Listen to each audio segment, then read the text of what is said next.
Comme tous les mardis, Mélanie Poquet nous a rejoint en plateau. Bonsoir. Bonsoir. Votre coup de cœur de la semaine fait souffler un vent de liberté de par sa thématique, mais aussi par les comédiennes qui sont sur scène. Et oui. Alors, il s'agit de Anissa, Ludivine, Chirine, Dana, Lorraine, Abby, Inès, Maureen, Yasmina. 10 jeunes femmes, leur point commun, elles sont toutes issues de quartiers populaires et sont novices. Flamme est leur première scène. Le metteur en scène Ahmed Madani poursuit sa recherche artistique avec des jeunes nés de parents immigrés. Certains sont d'origine algérienne, ivoirienne ou encore créole. J'ai pas une histoire déchirante à vous raconter. Vous voyez le genre de truc... Je porte un lourd fardeau. Nous sommes issus d'un peuple qui a beaucoup souffert.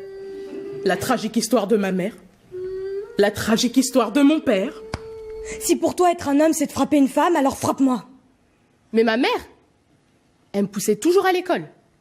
Inès, premier, moi, je veux que mes enfants aillent à l'école. Mon père m'a saoulée avec Barry White.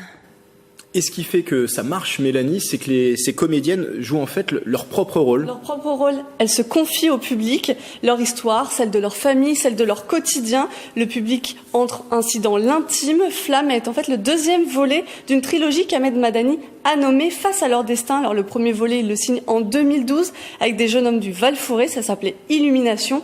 Ahmed Madani mêle en général fiction et réalité, et là aussi, tout part des comédiennes.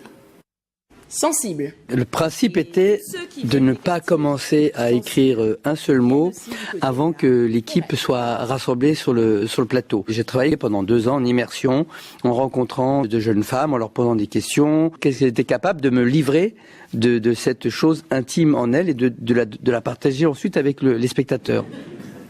Alors Ahmed Madani a rencontré des centaines de jeunes femmes, 10 d'entre elles ont accepté de monter sur scène. Elles parlent donc, mais elles chantent aussi, elles miment, elles dansent. Ce qui en ressort, c'est surtout l'honnêteté de ces jeunes filles, une honnêteté rafraîchissante qui rassemble aussi les critiques médiatiques et du public. Au public saint-quentinois, cette fois, de se laisser embarquer. Flamme est à voir au théâtre de Saint-Quentin-en-Yvelines du 17 au 20 octobre. Merci Mélanie, à suivre après ce journal votre émission hebdomadaire, le 7-8 Culture.